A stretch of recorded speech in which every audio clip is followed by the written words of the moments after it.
Yo, what's up? My name is Nick Abstract, and I am an artist and designer, and I recently purchased a dirt bike. As you can see here, this is my Dual Sport KLX 250S, and I'm going to be kind of going over sort of an idiot's guide to installing some of these graphics on here. I went with a company called Singe Graphics. They're a company out of, I believe, Philadelphia, and they printed the graphics that I designed. I basically sent them a template. They put the designs into their printer, printed them, cut them, and then mailed them to me, and I just came here and installed them. So I'll just kind of give you a little quick rundown of how some of this stuff works because, I've done some vinyl application before, but this type of stuff is a little bit more involved. So a few things that are going to be very beneficial for you. This is kind of my tool set that I use to do these. I picked up these little guys from, I believe, Hobby Lobby, and these are going to come in handy. I think they were just like $2 or $3 or something like that. But essentially, whenever you get a panel that you want to put in place, you're going to install these typically wet, so that you're going to spray before this sticker is put on. You essentially spray with a little spray gun with some soap and water, and you essentially spray the surface first, and then you spray the backside of your sticker, and then you're going to basically put the sticker onto the wet surface with the back of your sticker wet as well. And I know this is kind of weird. Stickers don't usually do that, but the reason you're going to do this is because as it's wet, it's going to start drying after you put it on.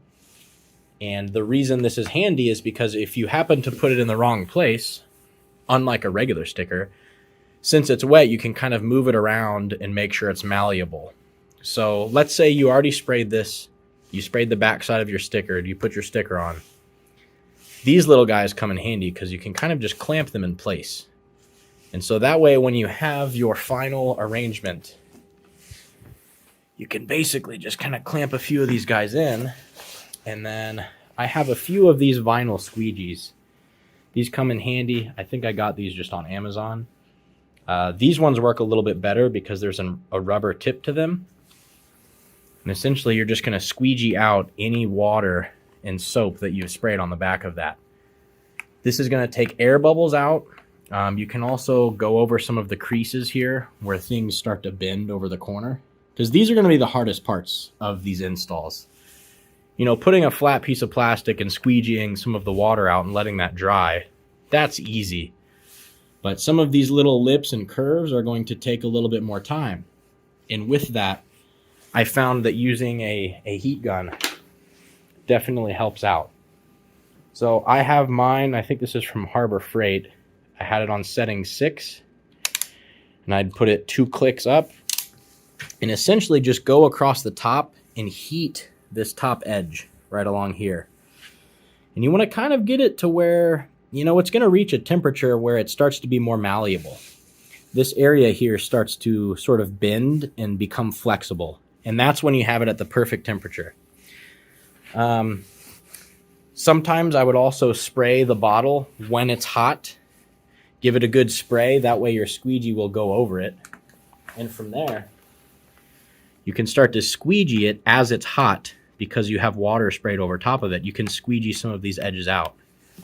I would also use, a rag sometimes too to kind of force some of these contours, and that stuff helps. But the biggest thing is just trying to use this to get the temperature just right. That's kind of the most effective use that I found to apply a lot of these. Big curvy sections like this are going to be a lot harder, but my best suggestion is to just take your time and make sure once you stick the flatter sections on first, get a nice clean flat section and then begin to heat these top parts, and then slowly use the squeegee to press the air bubbles and get it kind of out. And then after you have them in place, just kind of hold the heat gun a little bit further back and just give a cursory warm. And this just kind of helps seal and kind of dry back behind the sticker to help it start to bond to the material. So this thing's super handy. Just be careful not to hold it too close in one place for too long, because then you're going to end up with kind of bubbly areas, kind of like this up here that I did. I don't know if you could see that, but you know, you constantly want to sort of keep it moving, like in this motion, and that's going to help. You'll see as you apply it, the material starts to bend and become more flexible. That's kind of what you're aiming for. I also picked up this 2-inch rubber brush. It ended up being really handy. You know, as soon as I'd be trying to put one of these down, I could use this this rubber brush. I would sometimes spray on the brush with some water, and then it would allow me to move along some of these contours as well. You got to be careful, though, that it's not dry, because if it's dry, it's going to start to pull, and it's going to slide your whole sticker down. So we don't want any of that at all. Another thing that's going to be useful, obviously, some scissors and a nice little utility blade. There were a few sections of mine, like these up here, where they didn't really line up exactly, so I had to kind of cut another contour around. You know, most kits are going to be pretty exact, but, you know, I've got a KLX 250. It's not necessarily the most common bike for people to, you know, install graphic kits onto, but, you know, I've wanted a bike since I was a little kid, and I thought, you know, hey, I design artworks for all kinds of different clients and do public-facing artwork, so it'd be cool to take my artwork and apply it to my bike. That way, you know, it's customized for me. I got to pick all the different designs. I think the KLX Kawasaki logo is one of my favorites that I did.